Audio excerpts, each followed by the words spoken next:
ხელის მომკი.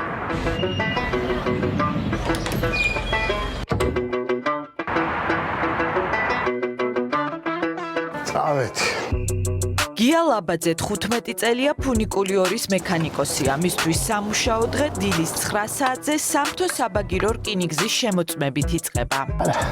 კარგია. კარგებია. საკისარს ვამოწმებ ხმაზე. საკისარს არ უნდა გქონდეს ხმა. დარტყმის შედეგად თუ ის აქვს ყიფი ცივი ხმა, ესე იგი მოშვებული არ არის.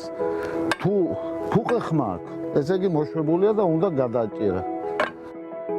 ყოველ დილით ფუნიკულიორის ზედა სადგურიდან კიბის 1450 საფეხური ფეხით უნდა ჩაიაროს და ყველა დეტალი შეამოწმოს.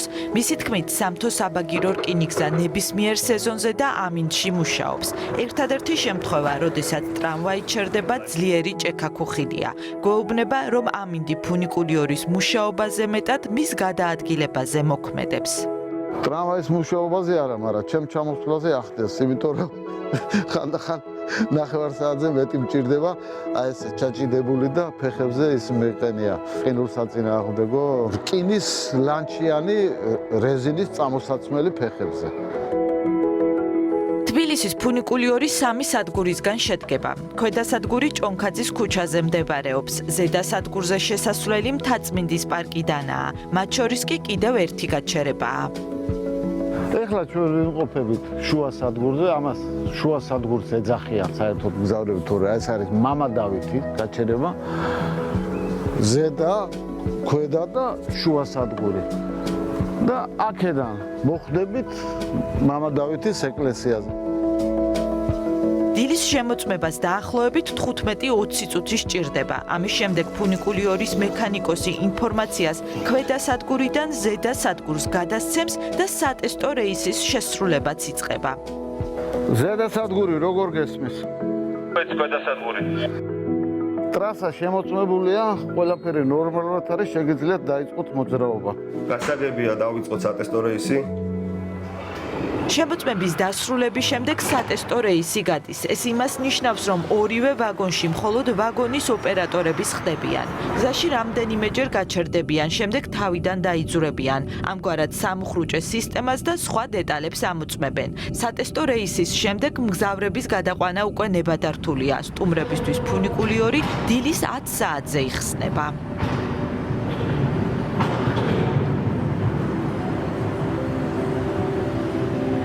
ვაგონი რო შეივსება დავიწყოთ მოძრაობა. ზედა და ქვედა სადგურის თანამშრომლები ერთმანეთს ინფორმაციას თითოეული რეისის წინ უცვლიან. როცა ყველა მგზავრი ვაგონებში შევა და ყველა კარი დაიკეტება, ტრამვაი მოძრაობას იწყებს. ფუნიკულიორი მართვის მთავარი ცენტრიდან იმართება. აქ თქვენ შეხედავთ ეხლა რომ გაემზადებიან ამ უშუალო ეტაპში ეხლა მეორე ვაგონი არის ჩვენთან ზევით, ქვედა არის პირველი ვაგონი. რომელი ვაგონიც გაემზადება, მისი მარშრუტიც აინთება. ეხლა ჩვენ უკვე უშუალოდ ორივე ვაგონთან გვაქვს სინქრონული კავშირი, შეგვიძლიათ გავუშვათ მოსამზადებელი ღილაკი რესეტით და დაწყების ღილაკი სამართავის ცენტრიდან თუ არ გაიშვება ვაგონი, ვაგონები მოძრაობას ვერ დაიწყებენ. ანუ ორივე ვაგონი ერთად მოძრაობს სინქრონში. კი, სინქრონში მოძრაობს ორივე ვაგონი. თუ რომელიმე სახიფათო მდგომარეობას აღიქოს, მეორე ვაგონიც ჩერდება ავტომატურად. ყველა ვაგონს თითო ოპერატორი დაჰყვება. მათი მოვალეობაა მგზავრებისთვის ყურადღების მიქცევა და ასევე გზისთვის თვალყურის დევნება. სამართავ ცენტრთან ერთად ტრამვაის გაჩერება საჭიროების შემთხვევაში ვაგონიდანაც შესაძლებელია. ანუ ყველანაირი მართვა შეუძლია ოპერატორს ვაგონიდან, ანუ მუხრუჭის დაჭერაც და სulis გაგრძელებაც. ყველა შემთხვევაში თუ რაღაცა უცბად, უეცრად რაღაცა გადმოვიდა ან ცხოველია, შეიძლება ადამიანი ხო ბილიკებია, ბევრს უყვარს ტყეში სიარული, უბრალოდ ყისიერად აჩერებს უსაფრთხოდ და ეს ჩვეულებრივად გაწერილი არის ტექნიკას, ეს შესაძლებლობა აქვს რომ წარმოედგინოთ. დღის განმავლობაში დაახლოებით 35 რეისი კეთდება, თუმცა თუ მოთხოვნილება დიდია, შესაძლოა რეისებს შორის დრო კიდევ უფრო შემცირდეს. ფუნიკულიორით ერთდროულად მგზავრობა 60 ადამიანს შეუძლია. ტრამვაი ყოველ 15 წუთში გადის და მთლიანი გზის დაფარვა 3 წუთი სჭირდება. სალიანდაგე გზის სიგრძე 501 მეტრია. ზედა სადგური ზღვის დონიდან 727, ხოლო ქვედა 460 მეტრზე მდებარეობს. სადგურებს შორის დონეთა სხვაობა 267 მეტრია. არსებობს ასეთი ვერსია, რომ თბილისის განვითარება უნდა მომხდარიყო თაწმინდის პლატოზე. დაგეგმილიც კი იყო, რომ აქედან ევლო კოჯერამდე ტრამვაის. შესაბამისად, აქ რაღაცნაირად ხალხი უნდა მომხდარიყვნენ სწრაფად და ამის შესაძლებლობა მარტო ფუნიკულორი იძლეოდა. იმ დროისათვის ეს ძალიან დიდი გამოწვევა იყო, იმიტომ რომ არსად ამ რეგიონში ასეთი ტრანსპორტი არ არსებობდა.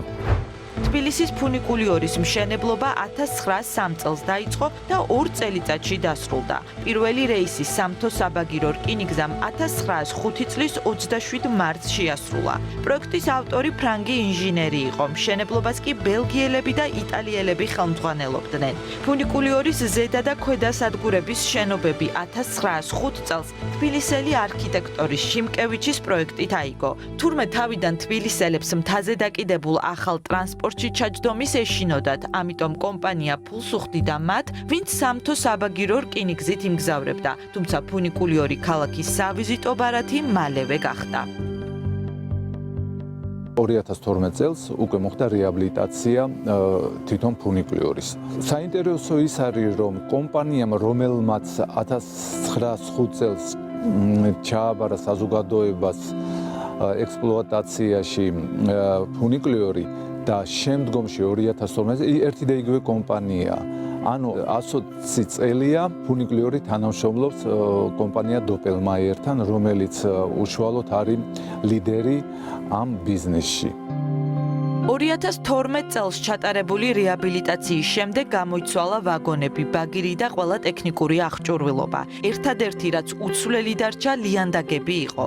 ლიანდაგების შეცვლა 2026 წელს იგეგმება. სამუშაოები სავარაუდოდ გაზაფხულზე დაიწყება და 6-7 თვე გაგრძელდება. ძველი ლიანდაგი დღესაც მწყობრშია, თუმცა პარკის ადმინისტრაციამ ახალ სისტემაზე გადასვლა გადაწყვიტა, სადაც ყველა ახალი რელსი ერთმანეთში იქნება გადადუღებული. რაც როგორც ვაგონების, ასევე ხიდის ამორტიზაციას შეამცირებს. სანამ რეაბილიტაცია დაიწყება თბილისის სავიზიტო ბარათად ქცეული ფუნიკულიორით და იქიდან თბილისის ულამაზესი ხედებით შეგიძლიათ დატკბეთ. ბოლო რეისს რაც შეეხება ქვედა სადგურიდან ჭონქაძის ქუჩაზე, რომელიც მდებარეობს 12-ის ნახევარზე იკეტება ტრამვაის ქვედა სადგური. 12-ის ნახევრის შემდეგ უკვე ვიზიტორების გადაადგილება ზედამემართულებით აღარ ხდება. ქვედა სადგურისგან განსხვავებით დილის 4 საათამდე მუშაობს ზედა სადგური, რომელიც მთაწმინდის პარკში მდებარეობს. ეს იმას ნიშნავს, რომ პარკში დარჩენილ სტუმრებს ამ პერსონალს მხოლოდ ზემოდან ქვემოთ ჩამოსვლა შეუძლიათ. ქვედა სადგური როგორ გესმის? ესმის ზედა სადგური. ბოლო რეისია, შემოდით დავიწყოთ მოძრაობა, გავთიშოთ ყველაფერი. ამის შემდეგ თბილისის სავიზიტო ბარათად წოდებული ფუნიკულიორი მუშაობას მხოლოდ რამდენიმე საათით წყვეტს. დილის 10 საათზე უკვე ყველა სადგური სტუმრების მისაღებად მზადაა.